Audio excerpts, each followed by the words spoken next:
Okay, good afternoon, ladies and gentlemen. As you already know, this is your US General 5-drawer tool cart with side tray and deep compartment. Today is Thursday.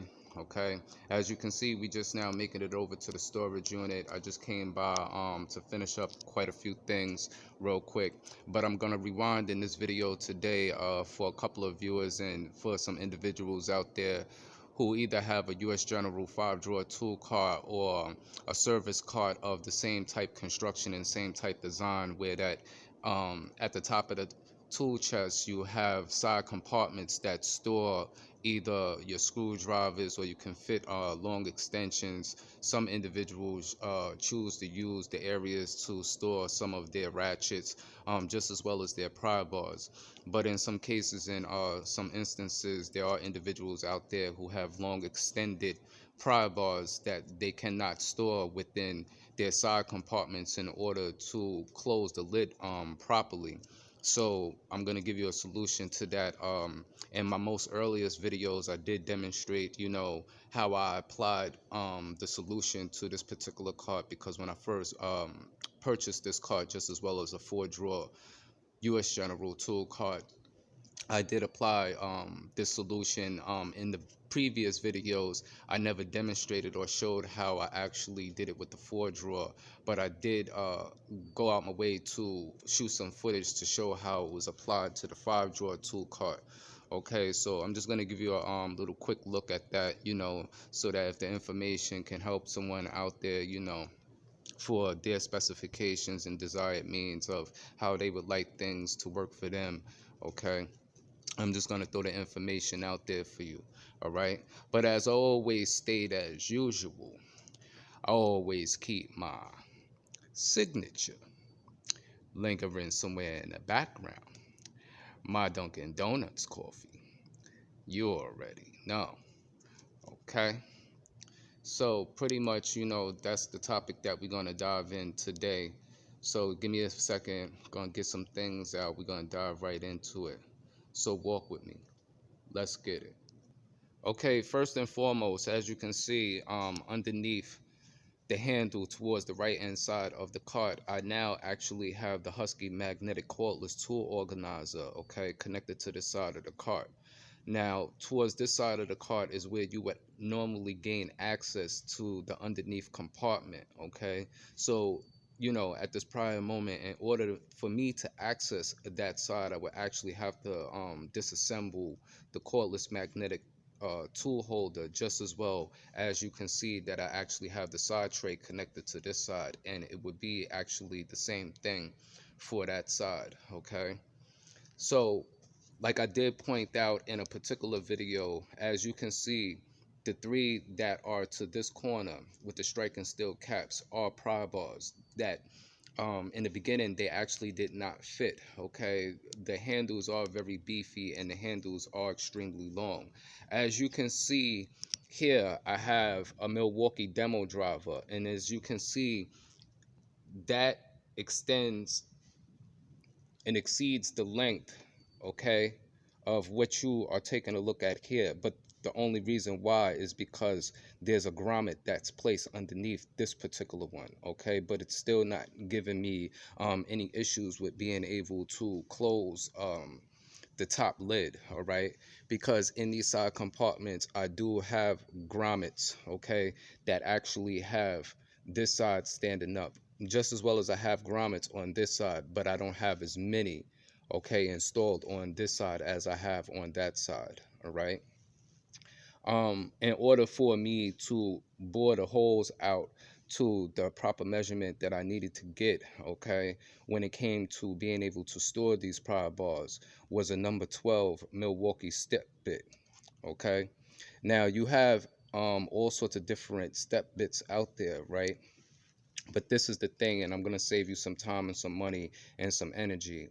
The Harbor Freight step bits that they provide, those golden ones that they have, for cheap, even to their most biggest bit, is not the proper measurement. It's not the proper size. It won't give you a big enough hole.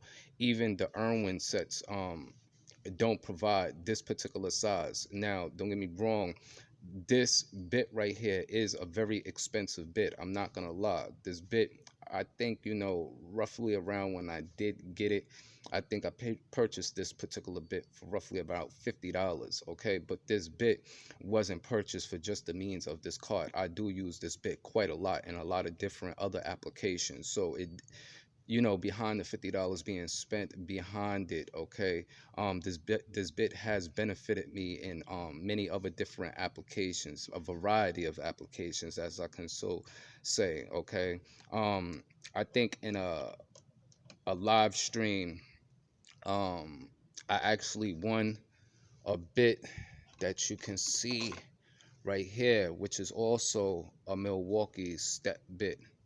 Okay, this bit right here was sent to me by Tariq and CP the Tool Addict. Okay, and I've used this bit quite often ever since they sent this particular bit to me. I actually used this bit right here to install the Husky magnetic cordless tool organizers to bore the holes out in certain areas where I needed them to be in the magnetic rails. Okay, because my regular Milwaukee normal standard drilling bits, they were piercing, but they weren't getting the proper measurement that I needed to actually get. And as you can see in the step bits, okay, it gives you certain steps.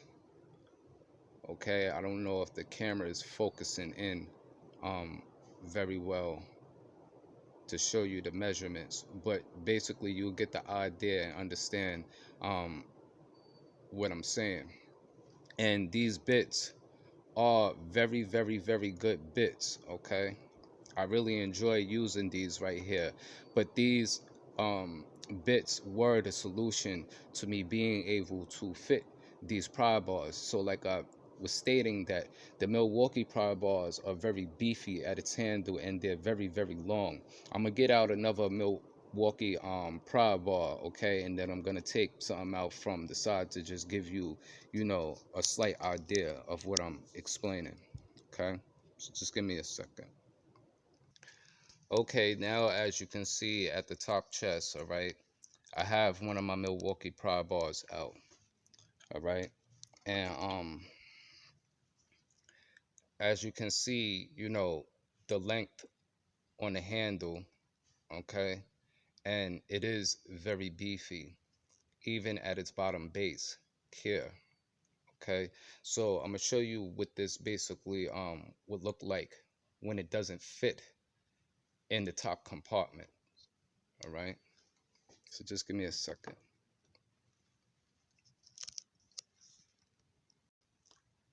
Okay, so this is just to give you a clear view of how much, if the holes weren't bored out, how far that the pry bar would extend. Okay, so what you basically seeing, that you would know that the upper hood would definitely not close. Okay, so it's been quite some time that I did this modification, in order to fit the pry bars. Okay, so pretty much, like I was stating, it is the step bit that you will be using, to properly bore out the holes, and that would be the solution, to fitting your pry bars. All right, so like I said, I just wanted to go back a little bit into that, so that, if the information can help some individuals out there who either have a US General 5-drawer tool cart or a service cart, of the same type construction and same type design, where that they actually have side compartments and things of that nature. All right, so I just wanted to keep this, short and brief, and into the next one we're gonna check you later. Okay,